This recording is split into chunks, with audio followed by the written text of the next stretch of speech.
there's always a good reason not to record a video.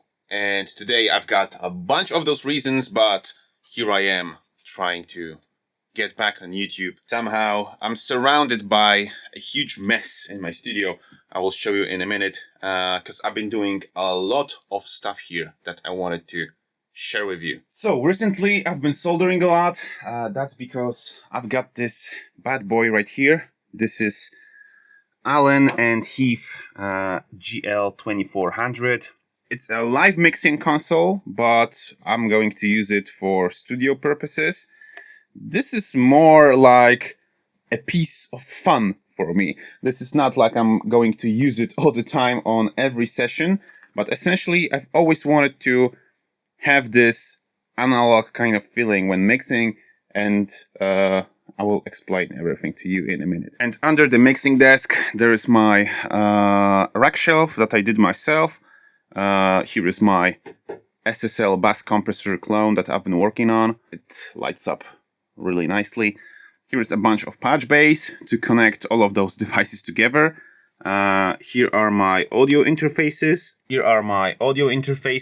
And the right side here is going to be more interesting. Here I've got DBX 286A, which is a preamp and a compressor. It has a de-esser, enhancer, and a gate. Here I have a stereo compressor from Samsung. It's going to be my backing vocal processor. Here I've got two Yamaha EMP 100s, which are just simply multi-effects. I've previously owned this one, but I've just got another one, so they fit nicely.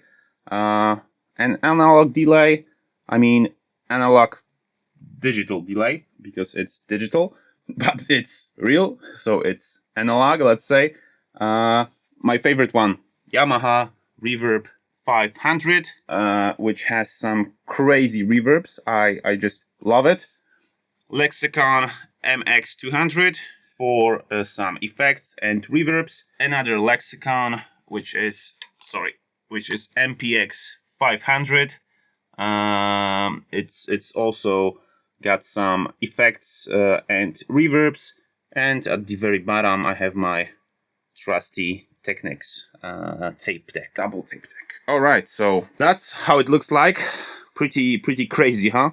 And it's not plugged yet, so there's gonna be a video where I mix some crazy stuff on this whole thing one day. But I gotta get back to soldering because I still got some things to solder. Now moving to the left, here I got my ART Pro VLA2 compressor. It's a pretty popular compressor.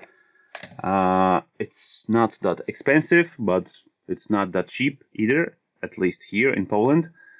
Under this compressor there is Prisones ACP88, which is an 8-channel compressor that can be linked. This is going to be my utility compressor, so if I have something not so important that I need to compress without like changing its sound or anything like that, this is just a really fast and versatile compressor that can be adjusted in many ways. On the left, more to the left, there is Art Pro MPA2, which is a microphone preamp, and currently my main microphone, sorry, you can see it. My main microphone, which is Neumann TLM103, is connected to it. As you can see, there is a lot of things lying around here. I need to organize the space once again and just clean it up. Oh, here I got my VHS tape recorder. This is a pretty old one from the 90s.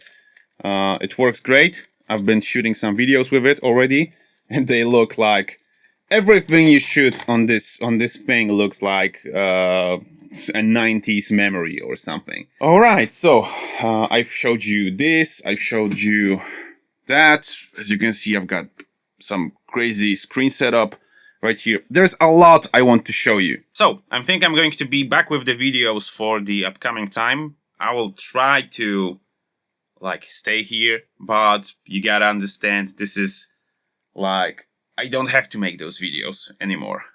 In the past, I used to make those videos because I was thinking they will bring me like more recognition, and eventually I will just earn some money. I was in this kind of hustler mindset, but I don't really have to hustle anymore, and I just want to share some cool things I'm doing. And now let's clean up the studio.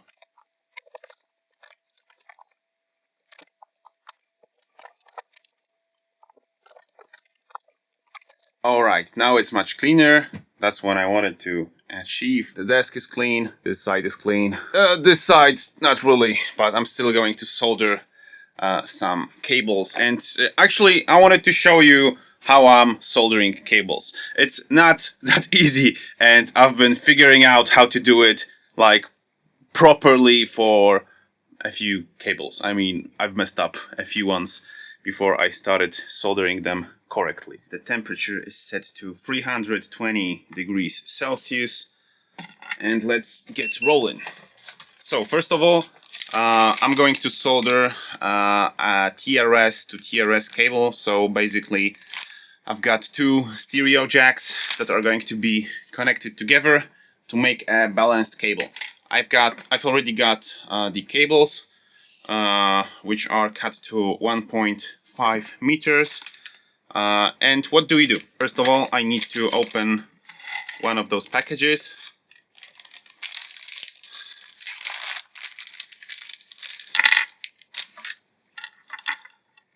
Inside we've got a nylon tube, the jack itself, and its case. All right, I'm getting rid of the how do you call it? I don't really know. How do you call this thing that I just removed?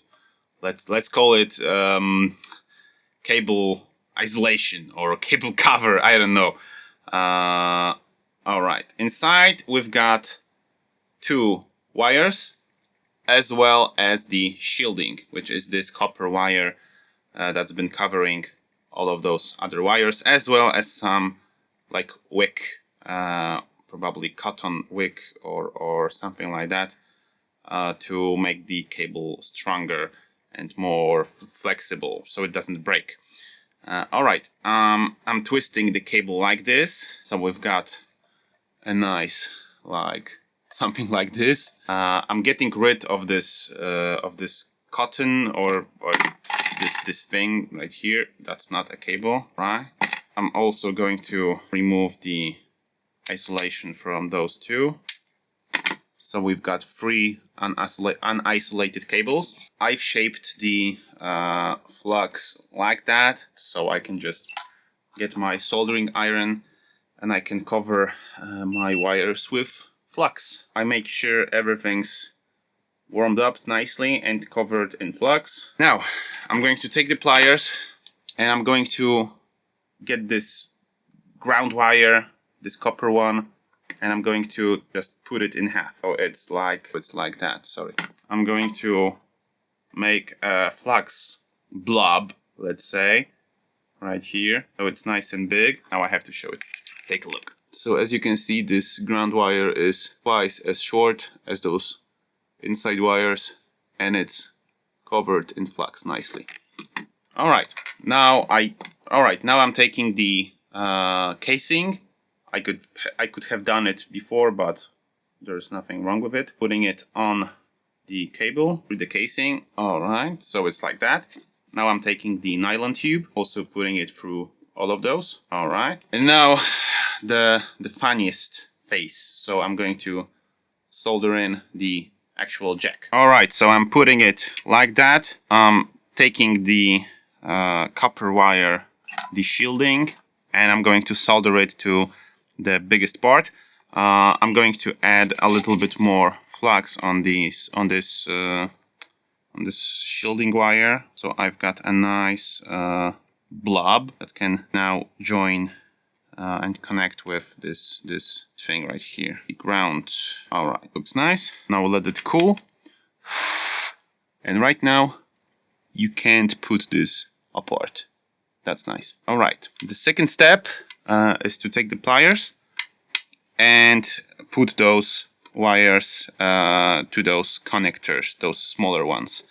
You have to do it the same way on both sides. So I'm taking the white one and I'm using it for the hot signal. I know it's not really intuitive because the red should be the hot signal, but it's just closer to this piece of metal, so that's why I'm doing it. I just have to do the same on the other side. All right, and voila, I've got something like that. And now I gotta solder this from both sides like this. First one and the second one. Cutters, 1, 2, and it's done. Now the pliers, I'm putting those wires nicely in the back and I'm squeezing those metal parts around. I'm not going to do it too hard because if I do it too hard, I will destroy the insulation and the cable will be damaged. All right, one nice squeeze. All right, and it's ready to go. Let's squeeze it together. Let's make sure nothing's connected improperly. Nice. And now I'm reversing it. I'm trying to get out this nylon tube that I'm going to put on those things that we've just soldered, and I'm putting back the casing. Now I can just screw it in and we've got ourselves a nice jack cable. Yep. Remember that this wasn't a proper soldering tutorial. So if you've ever wanted me to make such a video with making those cables, with connecting them with patch base and external devices, just let me know. The comment section is always yours. All right, now I'll make the other side and we will connect one of those devices that are waiting to be connected. All right, the cables are done. I'm going to connect this DBX preamp / processor first, since it's mono. That's why I need two cables, one for the input, one for the output. I'm going to connect it to my patch bay and then we're going to check if it works. So I'm going to take out this bad boy from here. Where is my screwdriver? It was laying somewhere. Check under this. All right, under the rack shelf. So 4 screws. It's getting out. Now let's gently put it out. The only thing that's connected right now is the power. But right now I'm going to connect those two cables that we've just soldered. Line input, that's the first one. I'm going to put it into the hole, and right here, that's our input. Let's mark the input with the tape. Now let's move here to the patch bay. I'm going to connect the input and the output to a certain channel.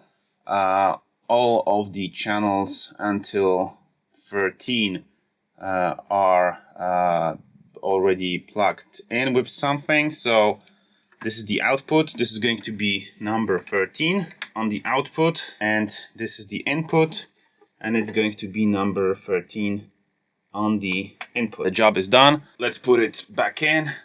Let's make sure everything sits nice and tight. I'm going to screw it with just 2 screws without using the screwdriver, so it sits in place. Now I'm going to turn on the computer and we will see if the signal flows into the unit, flows out of the unit, and if we can use it.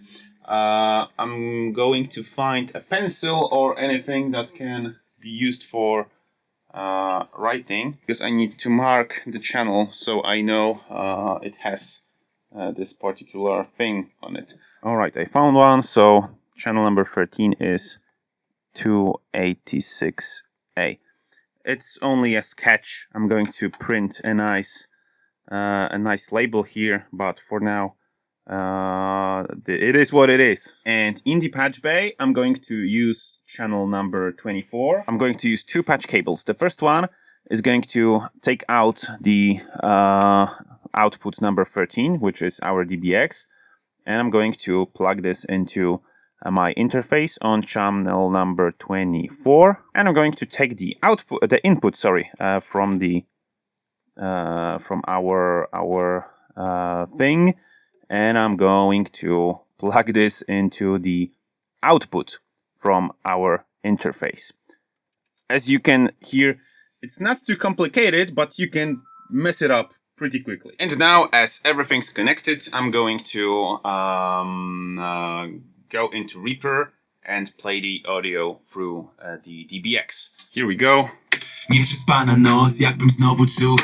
Alright, the audio is passing, so that's great. And now as I play the audio, it's getting inside the unit. Alright, it's below 0, sometimes hitting the 0. Right now I will use the compressor. This is the density, which is probably attack. I'm getting some compression. Here's the de-esser.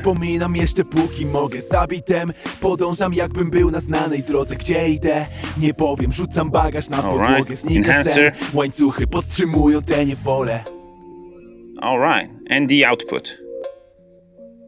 Nieprzespana noc, jakbym znowu czuł high. Co ja robię z życiem, oh my, my, my. And let's bypass. Ląd, może zaćmi się blunt. I gotta stay fly. Nice, working perfectly. Fly away. And the plans for the upcoming week are to plug all of those other devices, because right now the only thing that's plugged in is my SSL compressor, the Presonus compressor, Art Pro VLA, the preamp, and my SSL clone. It's good to finally be back, guys. As you could see, this video wasn't like the prettiest one. There wasn't like a lot of editing going on, and honestly, this is the style I want to keep because I'm tired of this retention editing, getting rid of every single like breath and stuff, adding like things to make the video, getting rid of things to make the video shorter. I want these videos to be humane, if you know what I mean. I just want to get inside in front of the camera. I just want to speak. I want to edit real quick so I don't have to spend 3 more hours editing, and that's it. So thank you for staying until the end of this video. There are going to be more videos that are already shot. If you are seeing this video, this means I've already prepared some more. So don't you worry, there will be some content out here. My name is Dominic. You've been watching Wodzu Beats, and keep the good vibes alive.